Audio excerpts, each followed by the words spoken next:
In just a few days, a music video called This Is America has been viewed almost 55 million times. As Jeffrey Brown explains, the video has also set off an intense debate about violence and race. The video is beautifully shot and choreographed, infectious in its beat, jarring in its violence and imagery. And it's clearly struck a nerve, touching on painful racial history and a contemporary culture of mass entertainment and mass murders.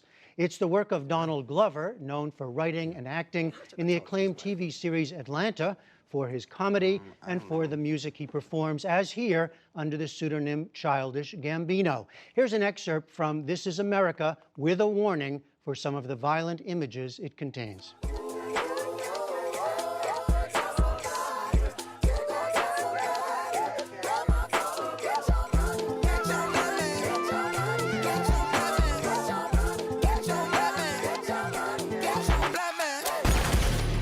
This is America. Don't catch you slipping now. Don't catch you slipping now. Look what I'm whipping now. This is America. Don't catch you slipping now. Don't catch you slipping now. Look what I'm whipping now. Look how I'm geeking now. I'm so fitted. I'm on Gucci. I'm so pretty. The This Is America video has elicited all kinds of reaction, pro and con. We're joined now by Trey Johnson, a contributor to Rolling Stone magazine, who just wrote about this piece. Trey, thanks for joining us. Why, first of all, in general terms, why is it striking such a chord? Yeah, thanks for having me on. I think it's striking a chord for a couple of reasons. One, I think it represents a pretty strong departure for some of the work that Donald Glover had been doing that people previously had known. A lot of his work, as you noted, has been much more in the comedy realm, and this is a starker, darker reflection of his take on what's happening in America's society that isn't played up for laughs. I think some of it, too, has to do with the fact that, you're watching what feels like an almost endless loop of chaos and violence, all of it expended upon the black body in particular, which, given the climate that we're in nowadays, is trending a lot for people. The shooting that we saw evokes the Charleston shooting at a black church by Dylann Roof. What other specific themes or history are used in this video? Yeah, I would say there's a couple of things. There's obviously the shooting that you just referenced. There's also the shooting that takes place in the beginning of the video, where you see a black guitarist who is peacefully trying to do some music, and he is kind of mercilessly executed right at the beginning of the film. In the background, too, I think what's interesting to watch is there's an ever-evolving, increasing chaos and violence that's happening in the background. Some of it is very reminiscent of some of the protests and riots that we've seen in light of a lot of the black victims that have fallen due to police brutality and other types of gun violence.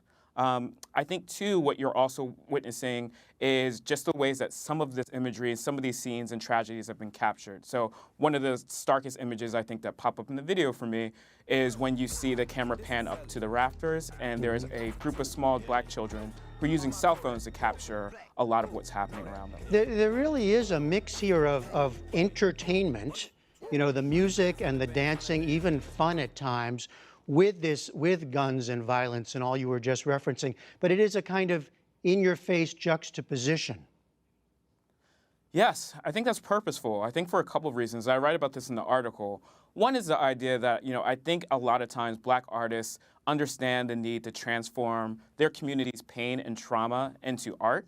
And sometimes that art looks very joyful because we're looking for ways to uplift ourselves and to heal from a lot of the things that are visited upon us in the community every day. I also think you look at the tension between exploitation of black culture and black pain for media and popular culture consumption. And so there's an aloofness around just what people are sharing. Sometimes it's consumed without the context or the care about the actual pain and the real life circumstances that are involved in the lives of black artists and the communities that they often represent, when they're kind of taken in by people who are several altitudes removed from those kind of day-to-day circumstances, too. I mentioned that there's been a lot of negative reaction, and there's many, many layers and strains of that. Part of it, of course, is questioning the violence and how much that is necessary, how much of it is shown. Some people are also questioning Glover's motives and his own background and what he's bringing to this. Explain what you're hearing in terms of the critique out there. Yeah, I hear some of those same critiques. I think for some folks, the idea of seeing even fictionalized black violence on the screen is unfortunate because I think a lot of people feel like we've already become very viral in seeing the image of black bodies either through police footage or, again, captured on cell phones, looped through our social media feeds and across text message chains all the time.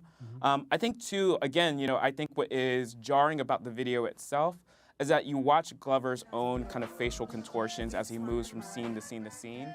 I think there's a desire to see him kind of linger in the despair and acknowledge the deep pain that some of these images are causing for people or how they are resonant of things that are happening that people identify with all the times in terms of losing family members or friends or other relatives to gun violence itself. And then I think lastly, what I really challenge people on is, art is going to make people uncomfortable at times. And I think what I really like to do is focus on crediting how much it is that black artists are kind of choosing to take on the hard labor of holding the tension between entertainment and responsibility to uplifting just much more nuanced conversations about American life that I think is often given a pass to some of their mainstream white peer artists.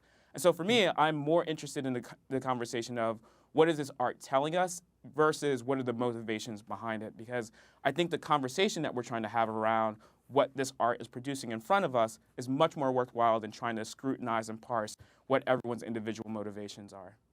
Just briefly in our last minute, I can see a lot of people wondering just what's going on here. How much of it is Glover making a serious statement as opposed to making a provocative piece of entertainment himself? Yeah, the tough answer might be that it could be both. He might want to actually, I think this is a subversion of pop culture typically being the thing that is an escapism that makes us feel good and makes us feel happy.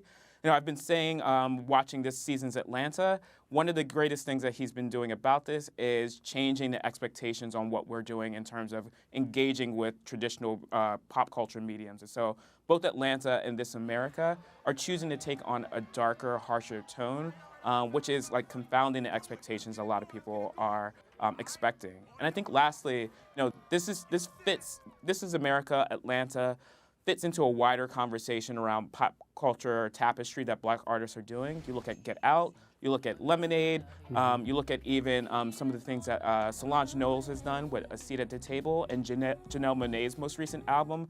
They're all looking to choose to pick up the baton of having America really look at a lot of the contradictions around what we say we value about black lives, and then how we actually address black entertainment when it chooses to stand up and represent the kind of like chaotic, nuanced experiences around black lives inside of a wider society.